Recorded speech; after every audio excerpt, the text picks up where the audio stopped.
ഓം gum ഗണപതയേ നമഃ. ഓം some സരസ്വത്യേ നമഃ. ഓം ഗും ഗുരുഭ്യോ നമഃ. ഓം ശ്രീ മഹാദേവ്യേ നമഃ. ഓം ശ്രീ ജഗദംബികായൈ നമഃ. അമ്മയുടെ ഭക്തരായിട്ടുള്ള എല്ലാ സജ്ജനങ്ങൾക്കും ഇന്നത്തെ ഈ സത്സംഗത്തിലേക്ക് സ്വാഗതം ചെയ്യുന്നു. എല്ലാവരുടെയും പാദങ്ങളിൽ നമസ്കരിക്കുന്നു. ദേവി മഹാത്മ്യത്തിൻ്റെ വലിയൊരു യാത്രയായിരുന്നു നമ്മൾ ഇത്ര നാളും ചെയ്തുകൊണ്ടിരുന്നത്. ഇന്നിപ്പോൾ ഏകദേശം അതിൻ്റെ ഒരു പരിസമാപ്തിയിലേക്ക് കടക്കുകയാണ്. അമ്മയുടെ ഇച്ഛയനുസരിച്ച്, അമ്മയുടെ സങ്കല്പം അനുസരിച്ച്, അമ്മയുടെ നിശ്ചയം പോലെ അമ്മ ഈ ഉള്ളവളെ കൊണ്ട് അതൊന്ന് അർത്ഥവിചാരം ചെയ്യിക്കുകയുണ്ടായി. ഒക്കെ അമ്മയുടെ ലീല, അമ്മയുടെ മായാവൈഭവം എന്നേ പറയണ്ടു. പറയിപ്പിച്ചതെല്ലാം അമ്മയുടെ തന്നെ പാദങ്ങളിൽ അർച്ചനയായി സമർപ്പിച്ചുകൊള്ളുന്നു. നമുക്ക് ഇന്നത്തെ സത്സംഗത്തിലേക്ക് കടക്കാം. എല്ലാവർക്കും നമസ്കാരം. ഹരേ കൃഷ്ണ. ഇന്ന് നമ്മൾ ദേവി മഹാത്മ്യത്തിലെ അവസാനത്തെ അധ്യായം 13-ാമത്തെ അധ്യായത്തിലേക്ക് കടക്കുകയാണ്. ഈ അധ്യായത്തിൻ്റെ പേര് തന്നെ സുരഥ വൈശ്യയോ വരപ്രദാനം എന്നാണ്. അതായത് നമുക്കറിയാം, ഈ ഒരു കഥ സുരഥ മഹാരാജാവിനും സമാധി എന്ന വൈശ്യനുമായിക്കൊണ്ട് സുമേധസ് മഹർഷി പറഞ്ഞു കൊടുത്തതാണ്. എന്തിനു വേണ്ടി? തങ്ങളുടെയൊക്കെ ദുഃഖത്തിൻ്റെ നിവാരണത്തിന് വേണ്ടി. രാജാവിന് തൻ്റെ പ്രജകളും മന്ത്രിമാരും രാജ്യവും എല്ലാം പദവിയും ഒക്കെ നഷ്ടപ്പെട്ട ദുഃഖം. വൈശ്യനാകട്ടെ തൻ്റെ ധർമ്മപത്നി ഉൾപ്പെടെയുള്ളവർ തന്നിൽ നിന്നും അകന്നുപോയതിൻ്റെ ദുഃഖം. അങ്ങനെ ഓരോരുത്തർക്കും ഓരോ കാരണങ്ങളാൽ ദുഃഖത്തിൽ ഉഴന്ന് നടന്നിരുന്നവരാണിവിടെ ഒടുവിൽ ഈ വനത്തിൽ സുമേധസ് മഹർഷിയുടെ ആശ്രമത്തിൽ എത്തിച്ചേരുന്നതും തങ്ങളുടെ ദുഃഖത്തിനുള്ള നിവാരണം തേടി ഒരിക്കൽ മഹർഷിയോട് അതിനെക്കുറിച്ച് അന്വേഷിക്കുന്നതും. അങ്ങനെയാണ് മഹർഷി ദേവിയുടെ പ്രഭാവത്തെക്കുറിച്ചുള്ള ഈ കഥകൾ ഓരോന്നോരോന്നായി പറഞ്ഞു കൊടുക്കുന്നത്. ഇവരുടെയൊക്കെ ദുഃഖത്തിന് നിവർത്തി വരണമെങ്കിൽ ഏതിനോടൊക്കെ മമത വെച്ചു പുലർത്തിക്കൊണ്ടിരിക്കുന്നുവോ അതിൽ നിന്നും മനസ്സിനെ പിന്തിരിപ്പിക്കണം, മുക്തമാക്കണമെന്ന ഉപദേശത്തോടു കൂടിയാണ് തുടങ്ങിയത്. ഇനിയും ഇവിടെ സുമേധസ് മഹർഷി കഥ തുടർന്നുകൊണ്ട് പറയുകയാണ്. ഋഷിരുവാച, 1-ാമത്തെ ശ്ലോകം. ഏതത്തേ കഥിതം ഭൂപ ദേവി മാഹാത്മ്യമുത്തമം ഏവം പ്രഭാവാ സാ ദേവി യയേദം ധാര്യതേ ജഗത്.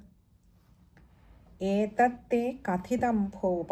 ഭൂപ അല്ലയോ മഹാരാജാവേ, ഏതത്തേ കഥിതം, ഞാൻ മുഴുവനും പറഞ്ഞിരിക്കുന്നു. എന്ത്? ദേവി മഹാത്മ്യം ഉത്തമം, അത്യുത്തമമായിരിക്കുന്ന ഈ ദേവി മഹാത്മ്യത്തെ കുറിച്ച് മുഴുവൻ ഞാൻ പറഞ്ഞു കഴിഞ്ഞിരിക്കുന്നു.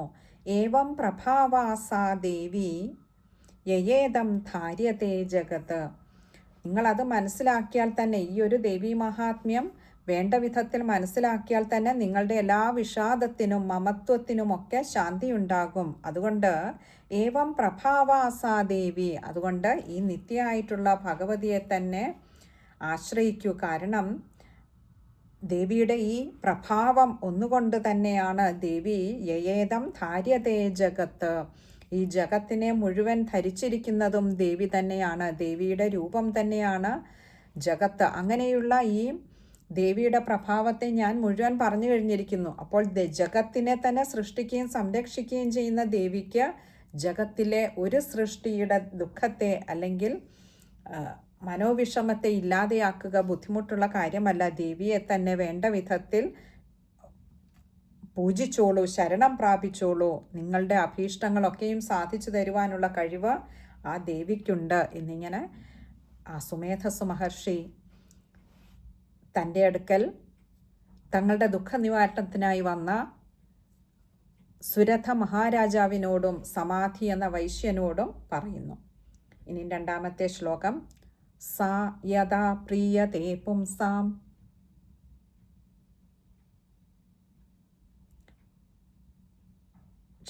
വിദ്യാ തയൈവ ക്രിയതേ തഥൈവ ക്രിയതേ ഭഗവദ്വിഷ്ണുമായയാ തയാ ത്വമപി വൈശ്യശ്ച തഥൈവാന്യേ അവിവേകിനഃ. വിദ്യാ തഥാ ഏവ ക്രിയതേ ഭഗവദ്വിഷ്ണുമായയാ.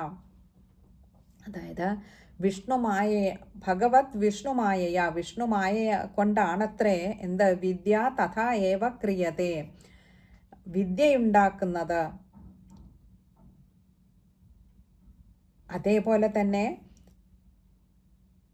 തയാ ത്വമേഷ വൈശ്യശ്ച തഥൈവ അന്യേ വിവേകിന. തയാ ത്വമപി വൈശ്യശ്ച, ആ ദേവിയാൽ തന്നെയാണ്, ദേവിയുടെ മായാപ്രഭാവം കൊണ്ട് തന്നെയാണ് എൻ്റെ മുന്നിൽ ഇപ്പോൾ ഈ സ്ഥിതി ചെയ്യുന്ന ത്വം ഏഷ വൈശ്യശ്ച, അങ്ങും അതേപോലെ ഈ വൈശ്യനും, സമാധി എന്ന് പറയുന്ന വൈശ്യനും ഒക്കെയും സ്ഥിതി ചെയ്യുന്നത് തന്നെ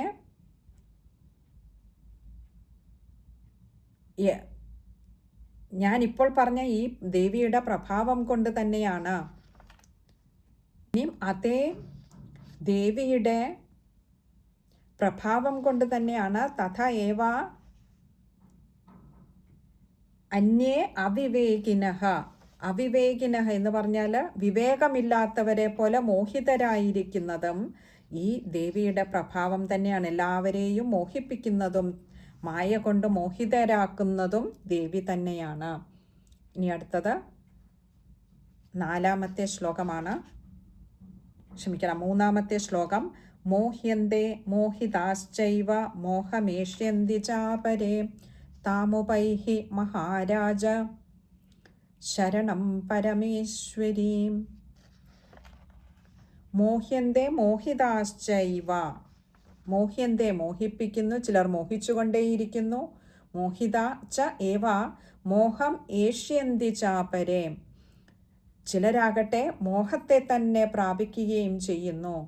ഇതിൽ നിന്നൊക്കെ കരകയറണമെങ്കിലോ താം ഉബേഹി മഹാരാജ, അല്ലയോ മഹാരാജാവേ, ഇതിൽ നിന്നും കരകയറണമെങ്കിൽ ശരണം പരമേശ്വരി, ആ പരമേശ്വരിയായ ഭഗവതിയെ തന്നെ ശരണം പ്രാപിച്ചാലും.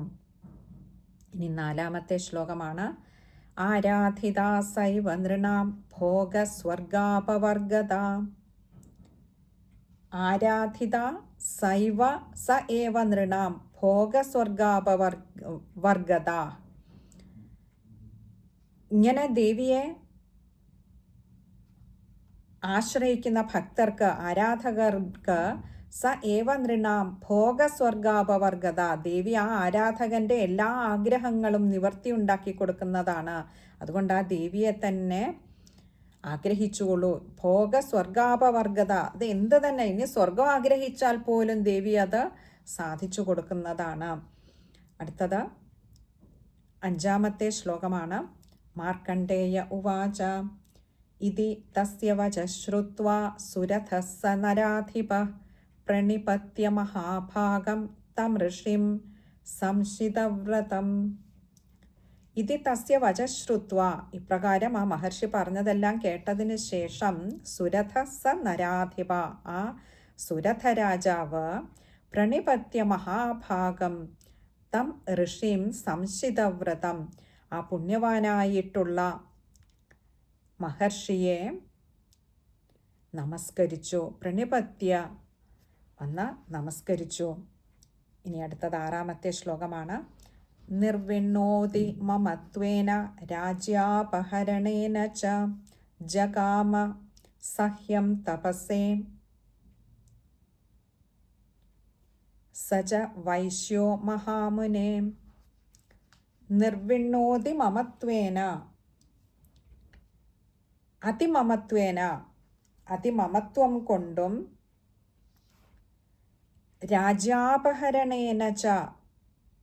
രാജ്യാപഹരണം കൊണ്ടും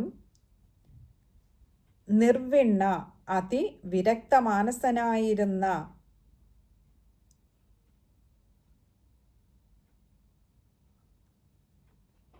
ആ വൈശ്യനും സുരഥ മഹാരാജാവും ജഗാമ, ഇവിടെ സദ്യസ്തപസ്സെ എന്നും സഹ്യം തപസ്സെ എന്നും കാണാം.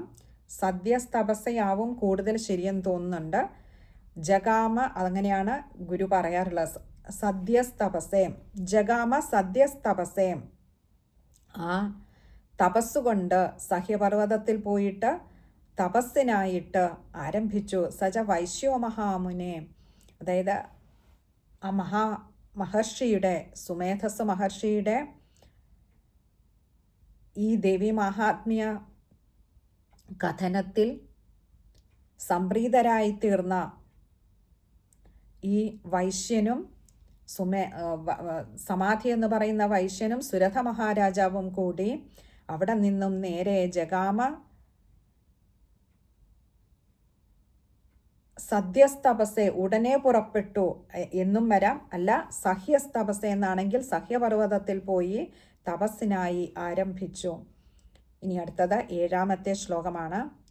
സന്ദർശനാർത്ഥമംബായ നദീ പുളിനമാസ്ഥിത സജ വൈശ്യസ്തപസ്തേപേ ദേവി സൂക്തം പരം ജപൻ. സന്ദർശനാർത്ഥം അംബായ,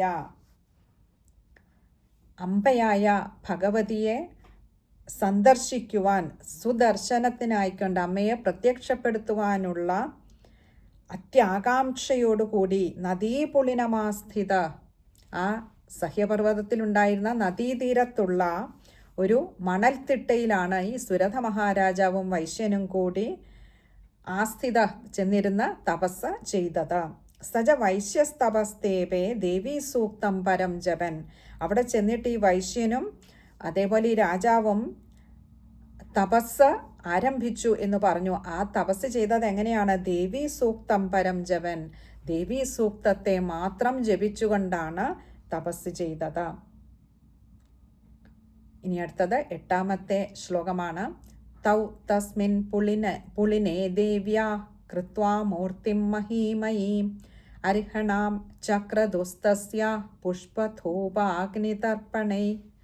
തൗ തസ്മിൻ പുളിനെ ദേവ്യ, ആ തൗ എന്ന് പറഞ്ഞാൽ അവർ രണ്ടുപേര്, ആ സുരഥ രാജാവും വൈശ്യനും കൂടി തസ്മിൻ പുളിനെ ദേവ്യ, ആ മണൽത്തിട്ടയിൽ മണ്ണും മണലും ഒക്കെ ചേർത്ത് എന്ത് ചെയ്തു? ദേവ്യ, ദേവിയുടെ കൃത്വാമൂർത്തിം മഹീമയീം, കൃത്വാമൂർത്തിം ഒരു പ്രതിമയുണ്ടാക്കി.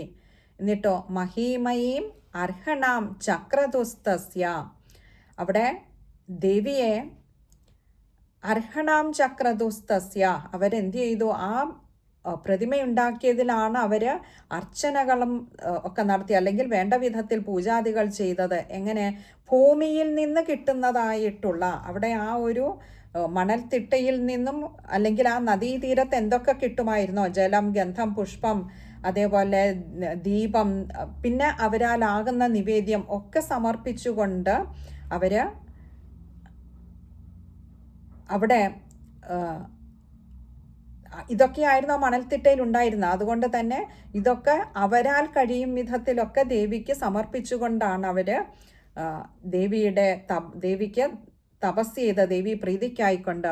അവിടെ എല്ലാം അങ്ങനെ സർവത്ര നിറഞ്ഞു നിൽക്കുന്ന ആ ദേവിയെ എങ്ങനെയാണ് ഒരിടത്ത് കൊണ്ടുവന്ന് പ്രതിഷ്ഠിക്കുക, അല്ലെന്നുണ്ടെങ്കിൽ എങ്ങനെ തങ്ങൾക്ക് മനസ്സിലേക്ക് ദേവിയെ ഒന്ന് കുടിയിരുത്താൻ കഴിയുമെന്ന് ആലോചിച്ചപ്പോഴാണ് അവരവിടെ ഉണ്ടായിരുന്ന മണ്ണും മണലും ഒക്കെ ചേർത്ത് ദേവിയുടെ ഒരു പ്രതിമയുണ്ടാക്കിയത്. അപ്പോൾ ആ സ്ഥലത്ത് ഇവിടെ ഇങ്ങനെയൊരു പ്രതിമയുണ്ടാക്കി വെച്ചിട്ട് ദേവിയെ പൂജ ചെയ്തു എന്ന് പറയുമ്പോൾ ആചാര്യന്മാർ പറയാറുണ്ട്, ഈ പ്രതിമയിലും പൂജാസ്ഥലത്തുമൊക്കെ ദേവിയെ ആവാഹിച്ചാൽ ദേവിയുടെ സാന്നിധ്യം അവിടെ ഉണ്ടാകുമെന്ന് പൂജാക്രമമൊക്കെ അറിയാവുന്നവർ പറയാറുണ്ട്. അപ്പോൾ ഇങ്ങനെ സുരഥ മഹാരാജാവും ഈ വൈശ്യനും കൂടി ഉണ്ടാക്കിയ പ്രതിമകളിലേക്ക് എന്ത് ചെയ്തു? ദേവിയെ ആവാഹനം ചെയ്തിട്ടാണ് അവർ ഈ ജലം കൊണ്ടും പുഷ്പം കൊണ്ടും ധൂപം കൊണ്ടും ഗന്ധം കൊണ്ടും ദീപം കൊണ്ടും തന്നെയല്ല അവരാൽ കഴിയുന്ന നിവേദ്യങ്ങളാലുമൊക്കെ പൂജിച്ചത്. അതായത് ഈ ജലം, ഗന്ധം, പുഷ്പം, ധൂപം, ദീപം എന്നൊക്കെ പറയുമ്പോൾ ഈ പഞ്ചഭൂതങ്ങളെയാണിവിടെ ഇതിലൂടെ ദേവിക്ക് അർച്ചനയായിട്ട് അല്ലെങ്കിൽ സമർപ്പണമായിട്ട് ദേവിയുടെ പൂജയ്ക്കായിക്കൊണ്ട് അവർ ചെയ്ത. കാരണം നമുക്കറിയാം ഈ പഞ്ചഭൂതാഞ്ജലി ചെയ്യുന്നത് തന്നെ ഈ പഞ്ചഭൂതങ്ങളെയും അതാതിൻ്റെ ഉൽപ്പത്തി സ്ഥാനത്ത് ലയിപ്പിക്കുകയാണ്. നമുക്കറിയാം ജലമാണെങ്കിലും ഗന്ധമാണെങ്കിലും അല്ലേ, ഈ പരമാത്മാവിൽ നിന്നും ഉണ്ടാവുന്ന ഈ പഞ്ചഭൂതങ്ങൾ, അതിൽ ആകാശമയമാണ് പുഷ്പം എന്ന് പറയുന്നത്. അപ്പോൾ അത് പുഷ്പാഞ്ജലിയിൽ ഉൾപ്പെടുത്തി അതപ്പോൾ ആകാശത്തിൽ ലയിക്കുന്നു. അതുപോലെ തന്നെ ഈ പരമാത്മാവിൽ നിന്ന് ആകാശവും, ആകാശത്തിൽ നിന്നാണ് വായുവും, വായുവിൽ നിന്ന് അഗ്നിയും, അഗ്നിയിൽ നിന്നാണ് ജലവും, അതുപോലെ ജലത്തിൽ നിന്നാണ് ഭൂമിയും ഉണ്ടാകുന്നത്. അപ്പോൾ ഈ ഓരോന്നും ഇവിടെ അർച്ചിക്കുമ്പോൾ, ഗന്ധപുഷ്പ ധൂപ ദീപാദികളൊക്കെ അർച്ചിക്കുമ്പോൾ അതൊക്കെയും അതാതിൻ്റെ ഉൽപ്പത്തി സ്ഥാനത്ത് അവകളൊക്കെ ചെന്ന് ലയിക്കുമെന്നാണ് വിശ്വാസം. അതുകൊണ്ട് തന്നെ ഇവിടെ സുരഥ വൈശ്യന്മാർ ഈ പുഷ്പാഞ്ജലി ചെയ്തത് പഞ്ചഭൂതങ്ങളെ തന്നെയാണ് സമർപ്പിച്ചിരിക്കുന്നത് എന്ന് മനസ്സിലാക്കാം നമുക്ക്. ഇനി അടുത്തത് 9ാമത്തെ ശ്ലോകമാണ്. നിരാഹാരൗ യഥാഹാരൗ തന്മനസ്തൗ സമാഹിതൗ ദദതുസ്തൗ ബലിം ചൈവ നിജഗാത്രാസൃഗുക്ഷിതം. നിരാഹാരൗ യഥാഹാരൗ, ആ രാജാവും വൈശ്യനും ആദ്യം എന്ത് ചെയ്തു? കൃത്യമായ സമയങ്ങളിൽ ആഹാരമൊക്കെ ക്ലിപ്തപ്പെടുത്തി കഴിച്ചു. യഥാഹാരവും. പിന്നീട് എന്ത് ചെയ്തു? നിരാഹാരവും. അതിനുശേഷം നിരാഹാരന്മാരായിട്ട് ദേവിയെ തപസ് ചെയ്തു. അതിനുശേഷം തന്മനസ്കൗ സമാഹിതൗ, ദേവിയെ തങ്ങളുടെ മനസ്സുകളിൽ സമാഹിത ഉറപ്പിച്ചു വെച്ചുകൊണ്ട് തപസ് ചെയ്തു. അതിനുശേഷം ദദതു സ്തൗ ബലിം ചൈവ, അനന്തരം തങ്ങളുടെ ശരീരത്തിൽ നിന്നും ബലി കൊടുക്കുക ദേവിക്ക്.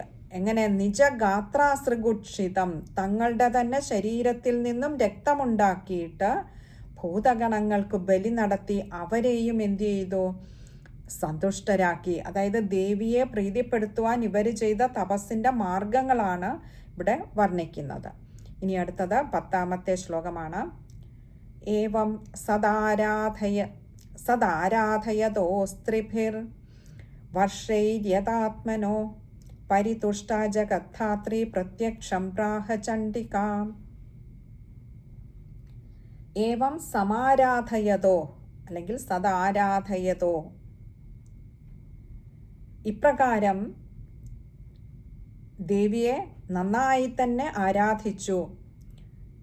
ത്രിഭി വർഷേർ യഥാത്മനോ, 3 വർഷക്കാലം ദേവിയെ നന്നായി ആരാധിച്ചു. അങ്ങനെ പരിതുഷ്ട ജഗദ്ധാത്രി, സന്തുഷ്ടയായ ദേവി എന്ത് ചെയ്തു? പ്രത്യക്ഷം പ്രാഹ ചണ്ഡിക, ആ ദേവി പ്രത്യക്ഷപ്പെടുകയും ചെയ്തു. എന്നിട്ട് പ്രാഹ, ഇപ്രകാരം അരുളി ചെയ്യുകയും ചെയ്തു. ഇനി അടുത്തത് 11ാമത്തെ ശ്ലോകമാണ്.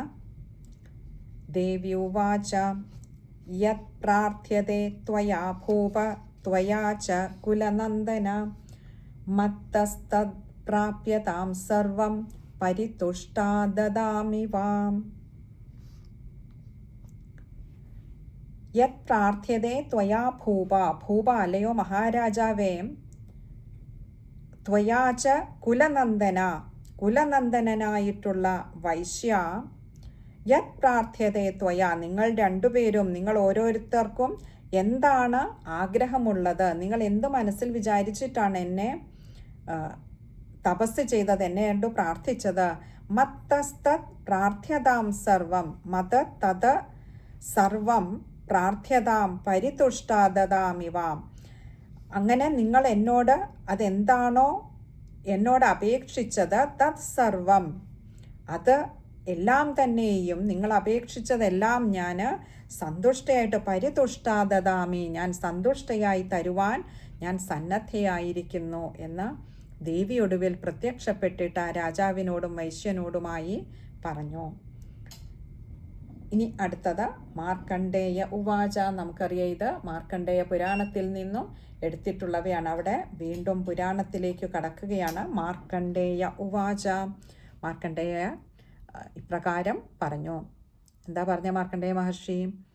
തതോ വവ്രേ നൃപോരാജ്യം അവിഭ്രംശ്യന്യജന്മനി അത്രാപി ച നിജം രാജ്യം ഹതശത്രുബലം ബലാത്. തതോ വിപ്രേ നൃപോരാജ്യം. അനന്തരം തതഃ അനന്തരം വിപ്രേ നൃപോ രാജ്യം. രാജാവ് വിപ്രോ അല്ല, ക്ഷമിക്കണം, വവ്രേ നൃപോരാജ്യം. അത് അനന്തരം രാജാവ് തൻ്റെ രാജ്യത്തെ തന്നെ വരിച്ചു. അതായത് രാജ്യം ദേവി രാജാവിനെ തിരിച്ചേൽപ്പിച്ചു. അതിന് എന്നിട്ട് പറയാണ്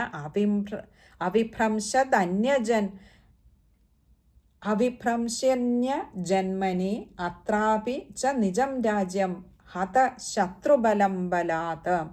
ഇനിയത്തെ ജന്മത്തിലെങ്കിലും രാജ്യഭ്രംശം ഉണ്ടാകരുത്. രാജ്യം അവിഭ്രംശ്യ എന്ന് പറഞ്ഞാൽ രാജ്യം ഇനിയൊരു ജന്മം ഉണ്ടാകുമ്പോൾ, അതായത് ഇപ്പോൾ തിരികെ കിട്ടിയിരിക്കുന്ന രാജ്യത്തെ, അതുകൊണ്ട് ഇനി അത് രാജ്യഭ്രംശം ഉണ്ടാകാതെ സൂക്ഷിക്കണം. അത്രൈവ ച നിജം രാജ്യം. നിജം രാജ്യം തൻ്റെ രാജ്യത്തെ എന്തു ചെയ്തു? ഹത ശത്രുബലം ബലാത്. ശത്രുക്കളുടെ പക്കൽ നിന്നും തങ്ങൾക്ക് രാജ്യം, അതായത് ഇവിടെ രാജാവിൻ്റെ ആഗ്രഹം പറയുകയാണ്. എന്താ?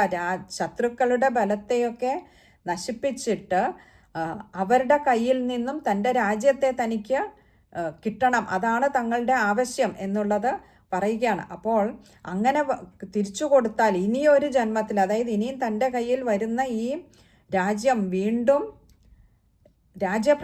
തന്നിൽ നിന്നും നഷ്ടപ്പെടാതെ ഇരിക്കുകയും വേണം. ഇതാണ് തങ്ങളുടെ ആഗ്രഹം, തൻ്റെ ആഗ്രഹം എന്ന് രാജാവ് ദേവിയോടായിട്ട് പറയുകയാണ്. ഈ സമയത്ത് 13-ാമത്തെ ശ്ലോകം. സോപി വൈശ്യസ്തോ ജ്ഞാനം വവ്രേ നിർവിണ്ണമാനസ മമേത്യഹമിതി പ്രാജ്ഞ സംഘവിച്യുതികാരകം. ഈ സമയത്ത് വൈശ്യൻ എന്താ പറഞ്ഞത്? സഹ അപി, അവൻ ആ വൈശ്യൻ എന്താ പറഞ്ഞത്? വൈശ്യ തതോ ജ്ഞാനം തതഹ. ആ സമയത്ത് അനന്തരം വൈശ്യൻ പറയപ്പോൾ ആദ്യം രാജാവ് പറഞ്ഞു ദേവിയോട്, അതിനുശേഷം വൈശ്യൻ പറയാണ് എന്താ? ജ്ഞാനം വവ്രേ നിർവിണ്ണമാനസഹ. എനിക്കെന്താ വേണ്ടത്? എനിക്ക് നഷ്ടപ്പെട്ടത് വേണമെന്നല്ല പറഞ്ഞത്. ജ്ഞാനം വവ്രേ നിർവിണ്ണമാനസഹ, അതായത് ആ ഒരു വേർപാടുണ്ടാക്കുന്ന, അതായത് എൻ്റേതെന്നും ഞാനെന്നും ഒക്കെയുള്ള വിചാരങ്ങൾ, ആ മമതാബോധം കൊണ്ടാണ് പലതും എന്നെ ദുഃഖിപ്പിച്ചത്. അപ്പോൾ ആ വേർപാട് ഉണ്ടാക്കുന്ന ജ്ഞാനം, ഇതിനോടൊന്നും മമത ഇല്ലാതെയാക്കുവാനുള്ള ഒരു ജ്ഞാനം തന്ന് എന്നെ അനുഗ്രഹിക്കണമേ. മമേതി അഹം ഇതി പ്രാജ്ഞഃ സംഘവിച്യുതികാരകം. അതുകൊണ്ട് എൻ്റേതെന്നും ഞാനെന്നുമുള്ള മമേതി അഹം ഇതി, ഇതൊക്കെ എൻ്റേതാണെന്നും ഞാനാണെന്നുമുള്ള ആ ഒരു അജ്ഞാനത്തെ മാറ്റിയിട്ട് സംഘവിച്യുതികാരകം, ഒരു സംഘവിച്യുതി, ഒന്നിനോടും ഒട്ടലില്ലാത്ത ഒരവസ്ഥ, അല്ലെങ്കിൽ അതിവിരക്ത മാനസനായിരിക്കുന്ന ആയിരിക്കണമേ എന്നാണ് ആ വൈശ്യൻ ദേവിയോട് അപേക്ഷിച്ചത്. ഇത് രണ്ടും കേട്ടപ്പോൾ, അപ്പോൾ വൈശ്യൻ്റെ ആവശ്യം വേറെ, രാജാവിൻ്റെ ആവശ്യം വേറെ. രണ്ടുപേരും ദേവിയെ തപസ് ചെയ്ത് പ്രത്യക്ഷപ്പെടുത്തിയിരിക്കുകയാണ്. അതിനി ദേവി എന്താണ് പറഞ്ഞതെന്നാണ് അടുത്ത ശ്ലോകത്തിൽ പറയുന്നത്. ദേവി ഉവാച. 14-ാമത്തെ ശ്ലോകം. സ്വൽപൈരഹോഭിർനൃപതേ സ്വം രാജ്യം പ്രാപ്സ്യതേ ഭവാൻ ഹത്വാ രിപൂനസ്ഖലിതം തവ തത്ര ഭവിഷ്യതി.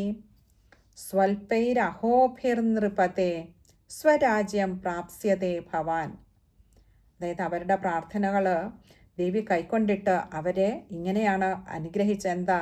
സ്വൽപൈരഹോഭിർനൃപതേ, അല്ലയോ നൃപതേ, ആ സുരഥ രാജാവേ, ഭവാന് സ്വൽപൈരഹോഭിർ, വളരെ കുറച്ച് ദിവസങ്ങൾക്കകം തന്നെ സ്വരാജ്യം പ്രാപ്സ്യതേ, അങ്ങേക്ക് അങ്ങയുടെ രാജ്യത്തെ തിരികെ കിട്ടും. ഹത്വാ രിപൂനസ്ഖലിതം, ആ ശത്രുക്കളെ എല്ലാം നിഗ്രഹിക്കും. എന്നിട്ടോ തവ തത് ച ഭവിഷ്യതി. ഇപ്പോൾ ലഭിക്കുന്ന ഈ രാജ്യത്തിൽ നിന്ന് ഭഗവാന്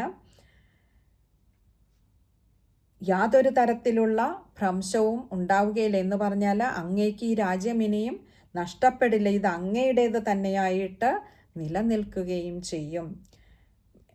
ഇനി 15ാമത്തെ ശ്ലോകം. മൃതശ്ച ഭൂയ സംപ്രാപ്യ ജന്മദേവാദ്വിവസ്വത സാവർണികോ നാമമനോർ ഭവാൻ വത്സ ഭവിഷ്യതി. കഴിഞ്ഞില്ല, ദേവി എന്താ പറഞ്ഞേ? എന്നിട്ട് രാജാവിന് ഇങ്ങനെ ഒരു അനുഗ്രഹം കൂടി കൊടുത്തു. എന്താ? മൃതശ്ച ഭൂയ സംപ്രാപ്യ ജന്മ. മൃതശ്ച ഭൂയ, മൃതം എന്നാൽ മരണം. അങ്ങയുടെ മരണത്തിന് ശേഷം സംപ്രാപ്യ ജന്മ, അടുത്ത ജന്മം ഉണ്ടാകുമ്പോൾ അതിൽ ദേവാത് വിവസ്വത. വിവസ്വതൻ എന്ന് പറഞ്ഞാൽ ആദിത്യദേവന്റെ പുത്രനായിട്ട് ജനിച്ചിട്ട്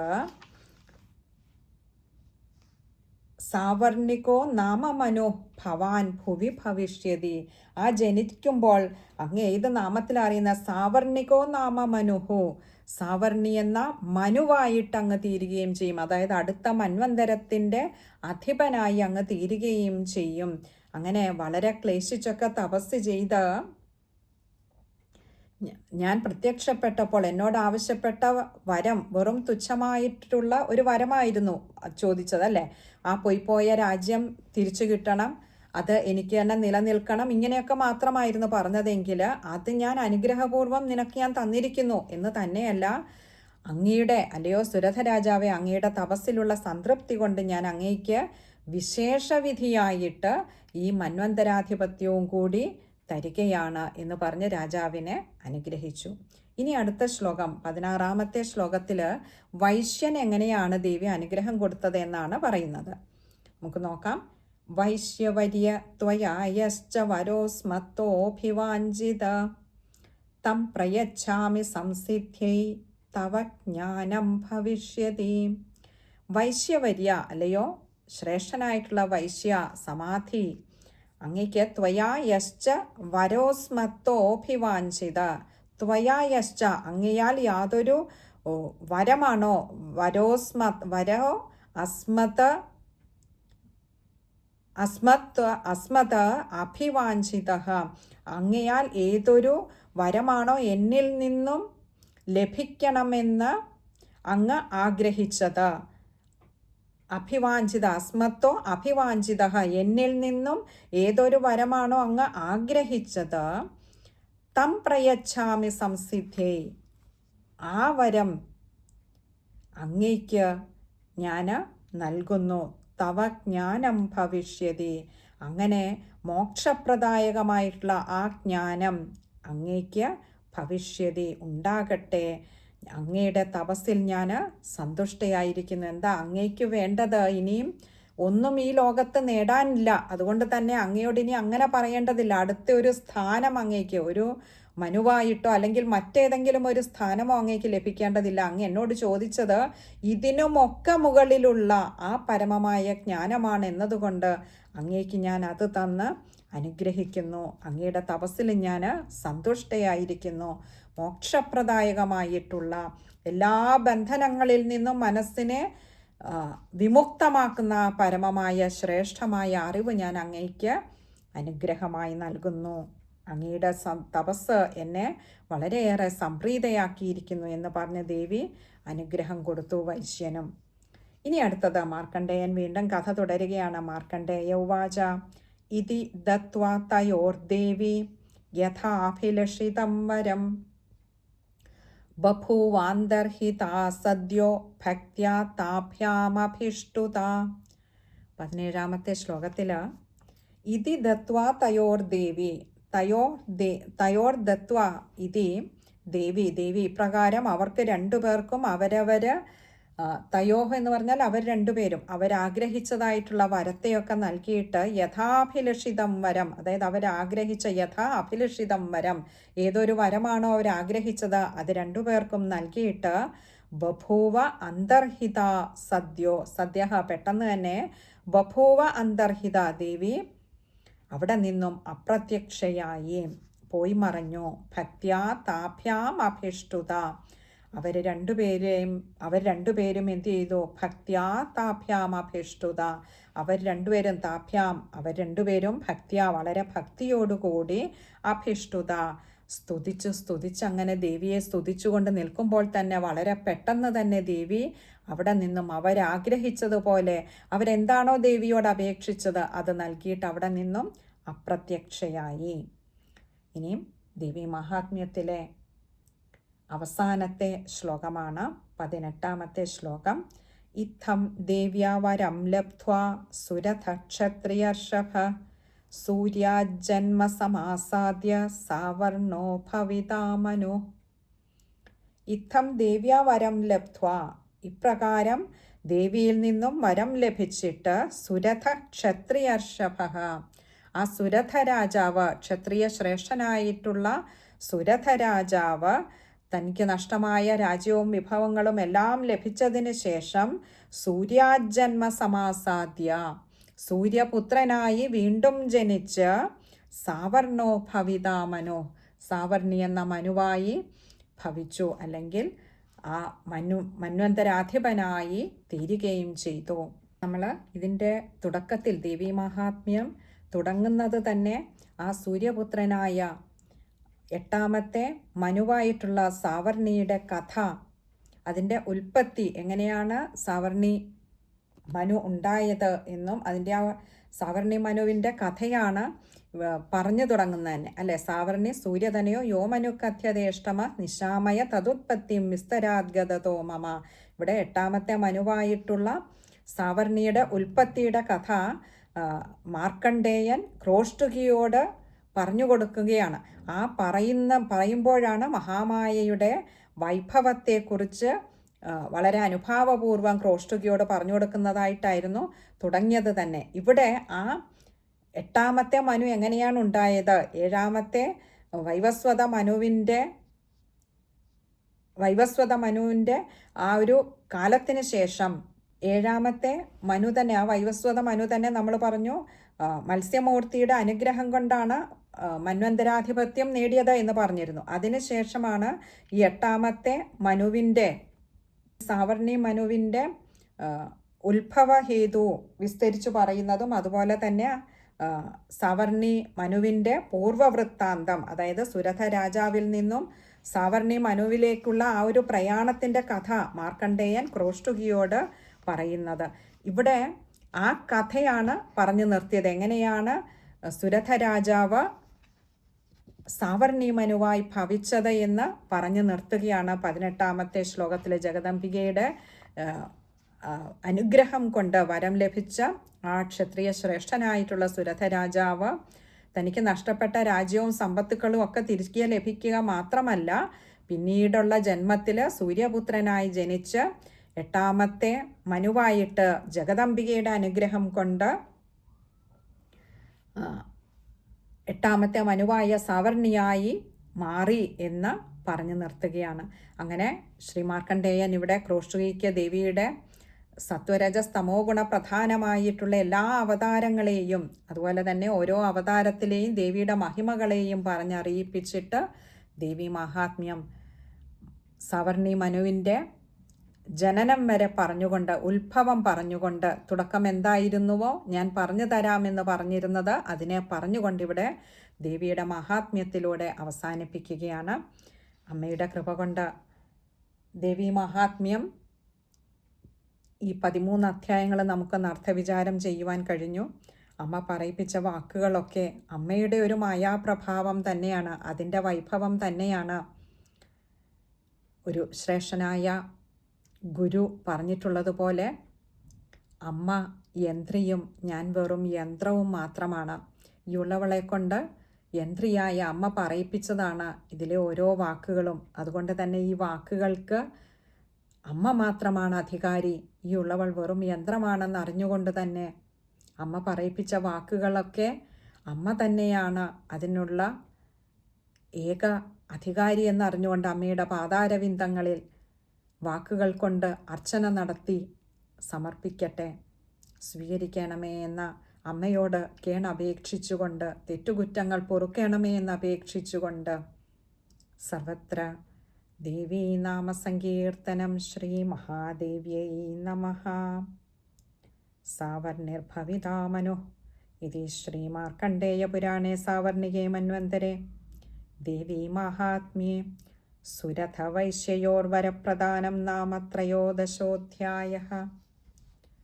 ഓം ശ്രീ ചാമുണ്ഡായൈ നമഃ. മാർക്കണ്ഡേയ ഉവാച സാവർണിഃ സൂര്യതനയോ യോ മനുഃ കഥ്യതേഷ്ടമഃ നിശാമയ തതുത്പത്തിം വിസ്തരാദ്ഗതതോ മമ. ഓം ശ്രീ മഹാദേവ്യൈ നമഃ.